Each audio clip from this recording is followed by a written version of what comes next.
What HVAC issues are most common in newer homes? The most common problems are poor airflow, incorrect equipment sizing, duct leaks, blocked filters, thermostat problems, and humidity or ventilation issues. Newer homes are built to use less energy, so they are sealed more tightly than older houses. That is helpful, but it also means the heating, ventilation, and air conditioning system must be designed and balanced correctly.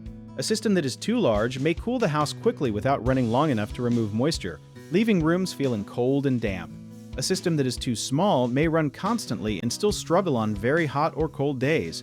Leaky or poorly connected ducts can send conditioned air into attics, crawl spaces, or wall spaces instead of living areas. Some rooms may feel too hot or too cold because supply vents and return vents are not balanced properly. A dirty filter reduces airflow, makes the system work harder, and can cause frozen cooling coils.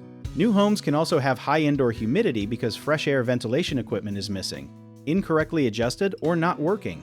To catch problems early, replace the filter as recommended, keep vents open, check for unusual room temperature differences, and schedule a professional airflow and duct inspection. One common mistake is choosing equipment based only on the home's square footage, so ask for a proper heating and cooling load calculation instead. Another mistake is assuming a new system does not need maintenance, so have it inspected and cleaned at least once a year. People also often close vents in unused rooms, but that can upset airflow and increase pressure in the ducts, so use professional balancing instead.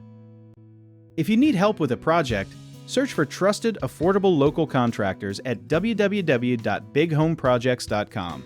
Another option is to download our app, JobIt Tier, where homeowners and property owners can list jobs and have home service experts and contractors reach out, message you back, and offer their estimates.